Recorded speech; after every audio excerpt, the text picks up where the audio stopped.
Bienvenidos a La Comadres, el podcast, un podcast muy particular donde vamos a comadrear, vamos a hablar de nuestras vivencias, vamos a compartir con nuestros invitados, vamos a reír, vamos a reflexionar, vamos a interactuar y saber un poco más de cada una de las personas que tengamos aquí como invitados. Bienvenidos y vamos a comadrear. Así es, mi comadre Farideh Rey y una servidora María. En esta ocasión nos acompaña Hadsel Román, quien es embajador itinerante de la República Dominicana para Latinoamérica. Él ostenta otros cargos, de los cuales vamos a hablar más adelante. ¿Cómo estás? Muy contento de estar aquí, más aún en un concepto que la verdad que me intriga y que creo que contribuye bastante a discutir temas de una manera un tanto más llana, con anécdotas y demás. Yo sé que a veces uno le pone un estigma relativamente negativo a eso de comadrear. A las comadres, sí, pero sí. Porque piensan que es chisme, pero yo nada que ver. Pero yo creo que es ir a la raíz de los temas. A veces, por ejemplo, en el mundo de las políticas públicas que yo me desarrollo, marean tanto, mientras que en el comadreo eso es ve al grano, vamos. Y además de que nosotras somos comadres en la vida real. Hadsel, tú eres embajador en la República para Latinoamérica. ¿De qué trata exactamente tu función? Porque nosotros siempre conocemos los embajadores de los países que están ya apostados en otros pueblos, en otras provincias de diferentes países del mundo. Pero tú estás aquí en Cancillería. Claro, les cuento un poquito lo que ha sido mi trayectoria en ese sentido. Yo tengo 33 años de edad. Se nota. Pero gracias. De esos 33 llevo 17 activo políticamente. He sido asesor legislativo, jefe de gabinete legislativo, asesor de la campaña del presidente Abinader en el 2016, cuando no ganamos, específicamente en política exterior. Repetí ese rango en el 2020 cuando sí ganamos. Entonces ahí el presidente me invitó a asumir el rol de vicecanciller de la República para asuntos consulares y migratorios entre 2020 y 2022. A partir del 2022 asumo la posición de embajador itinerante, que eso quiere decir una misión especial con relación a lo que es el hemisferio occidental. Algunos se preguntarán, pero bueno, no hay suficientes embajadores en República Dominicana desde el punto de vista de cada uno de estos países. El embajador itinerante lo que hace es que coaliga buena parte de lo que está pasando en cada una de estas embajadas para tener una estrategia general. Por ejemplo, en la Organización de Estados Americanos, donde hay 20 miembros latinoamericanos y que elige secretario general el próximo año, eso conlleva otro tipo de abordaje. Les quiero poner algunos ejemplos de embajadores itinerantes en el pasado. Por ejemplo, en el año 1965, cuando República Dominicana superó la guerra civil que casi nos destruye, el ex canciller Ambrosio Álvarez Aybar, padre del hoy canciller Roberto Álvarez, fue designado precisamente embajador itinerante para América Latina para llevar el mensaje de cómo República Dominicana estaba llevando la transición postguerra de aquel momento. En este caso, más que todo estamos hablando desde el punto de vista de cómo República Dominicana lleva el mensaje en torno a lo que es la defensa de nuestra soberanía, en cuanto a lo que es nuestra agenda pro democracia, en cuanto también lo que es nuestra agenda para el aprovechamiento de los procesos productivos que pueden beneficiarnos ante la salida de inversión en China. Entonces, todo esto es una estrategia que a mí me está tocando trabajar de manera itinerante, vuelvo y repito, en la Cancillería, pero también con el Ministerio de Industria y Comercio, que es una parte importante de ello, y en general, sí, como podrán haber escuchado, en el aspecto político, porque no soy un diplomático en el sentido estricto. Soy alguien que se considera y se aprecia experto en política que incluye la interna, pero también la exterior. Y puede hacer política, que los otros embajadores no. Claro. A mí particularmente me llama mucho la atención tu juventud y ver ya la trayectoria que tienes. Acabas de decir que fuiste incluso asesor del presidente Luis Abinader. ¿Qué te llevó a ti a tomar ese rumbo en tu vida? Porque la juventud en la actualidad es difícil como que se enfoque en ese tipo de cosas. Y veo que tú tienes ya un background impresionante para tener 33 añitos. Claro, me llamó muchísimo la atención desde bastante joven todo lo que estaba pasando en el país. Hay gente que no me cree, pero lo cierto es que mis recuerdos comienzan a partir de los 4 años. Cuando yo tenía 4 años, República Dominicana tuvo unas elecciones bastante convulsas, las de 1994, y en ese momento, pues, que yo escuchaba que era una crisis, que parecía que volvíamos a la guerra, yo me obsesioné tanto con eso que seguí dándole bastante de seguimiento a lo que era el quehacer político en nuestro país. Pero tú no jugabas Nintendo, niño, a esa edad. Sí, lo hacía bastante. Lo hacía y lo sigo jugando. O sea, Street Fighter, no sé. Soy gamer, un gran fan. ¿Soy gamer? Sí, soy gamer. Qué bien. Quizá no tiempo completo, a diferencia de... Porque ¿con qué tiempo? Claro. A diferencia de Saúl Mena, que es uno de los grandes gamers de República Dominicana y del mundo, precisamente en Street Fighter. Pero de ahí en adelante me interesé tanto por el tema político que tuve la oportunidad de conocer y de hecho leerle en varias ocasiones al presidente Joaquín Balaguer. ¿Te impresionó eso? Yo no sé por qué, pero hay una generación que el presidente Joaquín Balaguer la marcó. Tú fuiste uno de esos niños. Claro. Y exactamente, ¿qué te marcó del presidente Joaquín Balaguer? La comadre hace sí, porque ella fue una. Sí. Su papá, un gran dirigente reformista, muy cercano. Yo lamenté no haber podido votar por Balaguer. Exacto, muy cercano a Balaguer. No pude. Y por eso lo recuerdo, porque ella viene de una familia balaguerista. Tú lo mencionas, entonces como que... ¿Qué tú recuerdas? A mí me marcó desde la primera hasta la última vez que lo vi, la oportunidad de leerle, de escucharlo, de seguirlo. La última vez que lo vi, que fue en el año 2002, precisamente el año en que falleció. Tuve la oportunidad de leerle algunos fragmentos de Cyrano de Bergerac, obra francesa, al final de la reunión, entonces, que era con mi madre, que en paz descanse. Pues le pregunto al presidente qué él pensaba de la más reciente rendición de cuentas del entonces presidente Hipólito Mejía. El presidente Balaguer se rió y al final dijo, bueno, parece que a ti te va a gustar esto de la política. Y la verdad que el anciano caudillo de la política dominicana, el viejo zorro de Navarrete, no se equivocó. Fue algo que me terminó gustando muchísimo y sigo activo al día de hoy. Ya en el 2007 es cuando comienzo a participar de manera más directa, entonces con mi mentor. ¿Y dónde participaste exacto? ¿En qué partido político? ¿En qué organización? Bueno, precisamente en el Partido Reformista en ese momento, con el entonces diputado Víctor Ito Bisonó, que no era de mi demarcación. Yo soy de la circunscripción 1 del Distrito Nacional, él era de la 2, pero como yo lo veía a él hablando todos estos temas que a mí me interesaban, yo averigüé que él un día iba a estar en la parroquia de Cristo Rey, que es el corazón de la circunscripción 2 del distrito. Me senté detrás de él y en el momento de la paz le doy la mano y le digo, me gusta lo que usted está proponiendo. Freco. Sí. A él le llamó bastante la atención. Al otro día me recibió en su oficina y ya tenemos una relación de colaboración del 2007 al 2024. En el 2015 hicimos una coalición con el presidente Luis Abinader. En ese momento era candidato con muy malos pronósticos. Era una elección muy difícil para el 2016. Pero sabíamos que no se trataba necesariamente de ganar en ese momento, sino de avanzar en base a nuestra meta. Sí ganamos en el 2020. Muchas personas pensaban que a lo mejor yo me iba a Industria y Comercio con el entonces diputado Ito, pero también tenía desde el año 2015 trabajando, como les mencionaba, en el programa de política exterior de Luis Abinader con su asesor principal, Roberto Álvarez, hijo de Ambrosio Álvarez Aybar, que había mencionado previamente. De la guerra de 65. Intervención. Y entonces ahí tuve que analizar un poquito, pero mi mentor pues entendió que acorde con lo que era mi experiencia, quizá caía más lógico el yo colaborar en la Cancillería y asumí con mi otro mentor, Roberto Álvarez, como vicecanciller de la República. Había una serie en los años 90 que a lo mejor no sé si ustedes recordarán, se llamaba... No, yo no soy de esa época. Pero bueno. Había una serie de los años 90 que se llamaba My Two Dads, mis dos papás. Yo pudiera decir que eso es lo que pasa con Ito y con el canciller Álvarez. Mira, realmente no la recuerdo. Dije siendo honesta. Claro. Son celosos un poquito los dos, pero los quiero a ambos. Qué bueno. Hace un momentito cuando hablábamos fuera de cámara, hablaste del tema haitiano. Claro. Y que tú has tenido algún tipo de incidencia en el tema exterior y del Mirex con el tema haitiano. ¿Qué tú no puedes hablar de lo que está pasando actualmente con Haití y todas esas cosas que se dicen, que uno las escucha, pero que muchas veces ni siquiera las entiende? Claro. A mí solamente escuchamos que los haitianos tienen problemas y que nos vamos a joder porque van a invadir el país, pero no entendemos cuál es el fondo de lo que está pasando en Haití. Yo conozco ese tema en la práctica.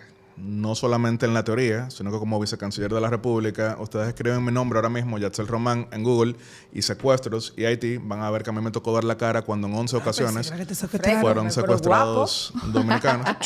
Bueno, de hecho tengo una declaración que yo no lo dije de esa manera, pero la prensa lo recogió de otra forma, cuando en un momento, en una rueda de prensa como vicecanciller, estaba hablando de nuestra gesta para liberar a los dominicanos y uno de los periodistas me pregunta que si República Dominicana estaba pagando por esto. Yo respondí claramente que el gobierno de República Dominicana no negociaba con terroristas, que no pagaba a terroristas. Yo no esperaba que ese iba a ser el gran encabezado por toda la prensa, pero fue el que terminó saliendo. Sí. Pero efectivamente logramos la libertad de 11 dominicanos sin que República Dominicana erogara un solo peso. Ahora, la situación ha ido empeorando al punto tal que el llamado que hace nuestro país es que no vayan de ninguna manera a Haití, salvo que sea una situación de vida o muerte, pero que incluso sepan que... De vida o muerte te van a matar allá, obviamente. O sea. Exacto. En Haití no hay un presidente porque lo mataron, no hay un poder legislativo. ¿Es un estado fallido? Es el estado fallido. Porque si reunimos a 5 académicos y les preguntamos qué es un estado fallido, en el único caso que van a coincidir Haití. es en Haití. ¿Por qué no hay una intervención norteamericana para Haití? ¿Por qué toda la comunidad internacional solo quiere que República Dominicana cargue con Haití? Por el hecho de que tradicionalmente cada país lo que busca es cargarle el problema de uno a otro. No es excepcional, porque, por ejemplo, históricamente en Centroamérica el problema nicaragüense se veía como un problema de Costa Rica. Durante mucho tiempo el problema colombiano de las guerrillas y el narcotráfico se veía como un problema venezolano. Después se viró la tortilla y ahora muchos veían el problema venezolano como un problema colombiano. Y en el caso de Haití y República Dominicana, de manera errada, muchos han entendido en la comunidad internacional que se le puede endosar esa crisis. República Dominicana, bajo el gobierno del presidente Luis Abinader, lo que ha dicho claramente es que seremos constructivos, seremos voceros, pero protagonistas no podemos ser. Que actuaremos en defensa de nuestra soberanía, en defensa de nuestra integridad territorial, llamando a que sea rescatado Haití, pero teniendo bien claro que el rescate no somos ni podemos ser nosotros. Por razones históricas, culturales, políticas, económicas, la bandera dominicana no puede ondear en una intervención a Haití, que ha tenido muchas en el pasado, pero todas fracasaron. ¿Por qué?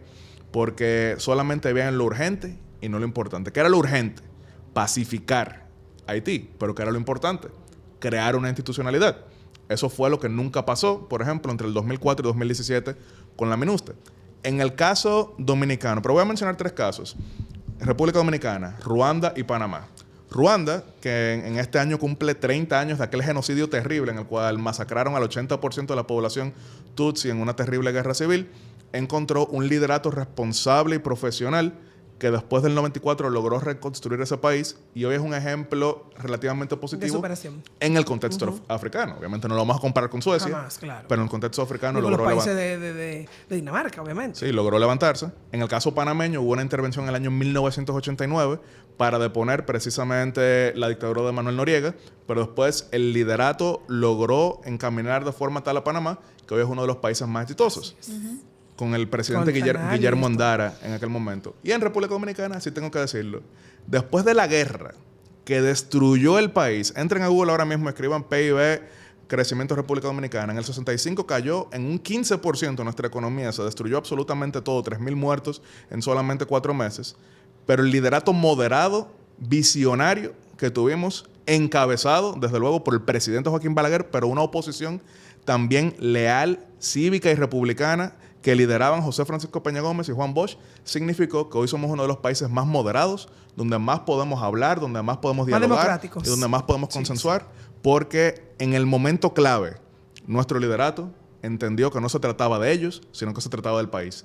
Tristemente en Haití eso no ha pasado y por eso estamos viendo lo que está pasando y entendemos que aunque se pacifique ahora con una nueva intervención, si no hay un liderato que entienda la responsabilidad de este momento histórico, entonces de nada servirá.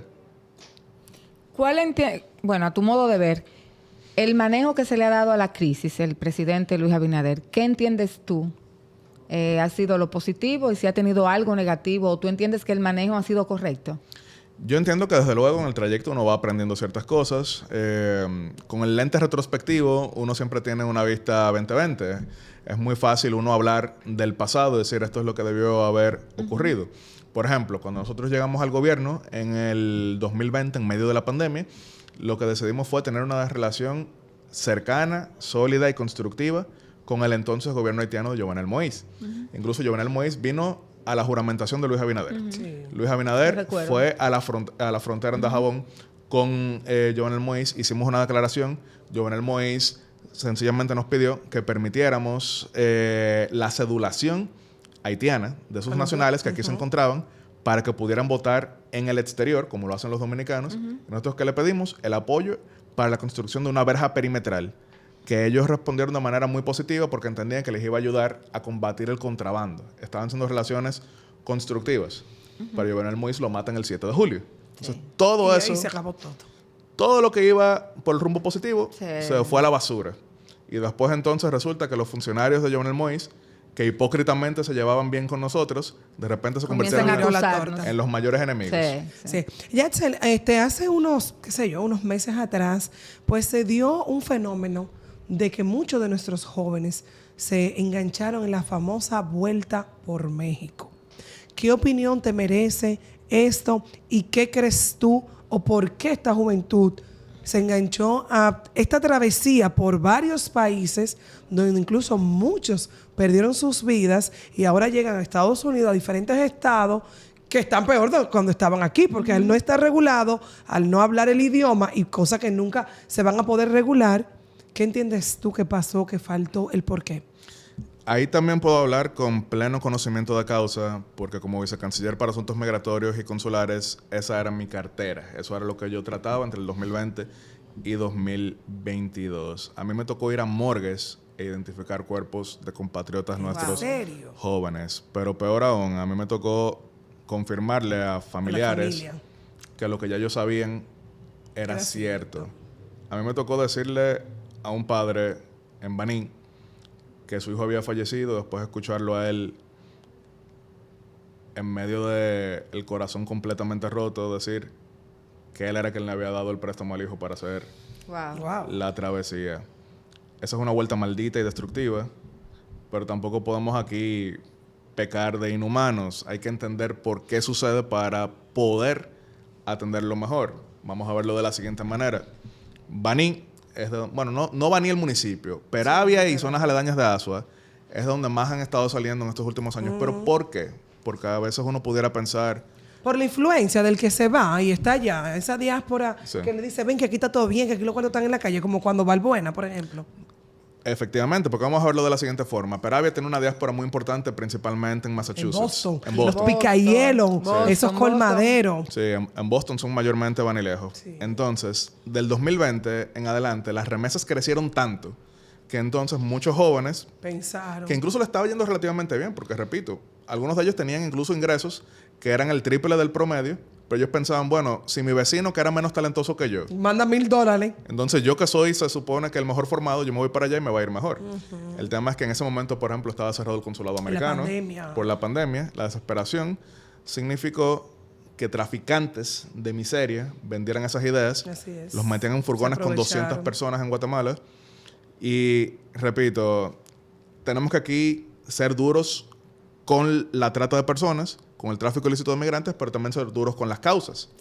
Porque pensar que sencillamente la gente lo hace porque le da la gana, no te va a ayudar de ninguna forma. Exacto. Entonces, hemos intentado por muchas vías, primero las campañas de conciencia, pero más aún querer aprovechar lo que les mencionaba del encadenamiento productivo con la inversión que está saliendo de China para crear mayores oportunidades en el país. Pero sería muy simplista de mi parte decir que con conciencia es suficiente, porque les digo la verdad. Pensamos en nosotros mismos, en una situación como ella. Si estamos viendo que a nuestro alrededor, personas que se criaron con nosotros, les está yendo, por lo menos visiblemente, porque como bien mencionan, a veces uno no sabe. Uno se deslumbra por las redes sociales. Pero yo pienso que al otro le está yendo mejor. Sí. Entonces yo lo emprendo.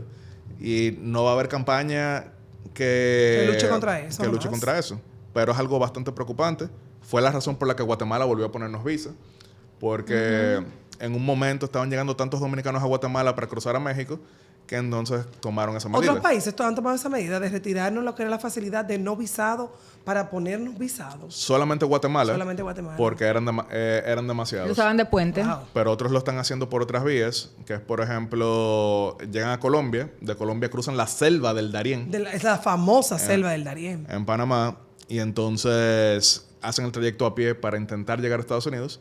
Pero si les digo, la mayoría no van a cruzar. porque Estados Unidos tiene bien sellada su frontera. Así es. Bueno, nosotros estamos contentos de haber compartido contigo. Tú das para mucho programa.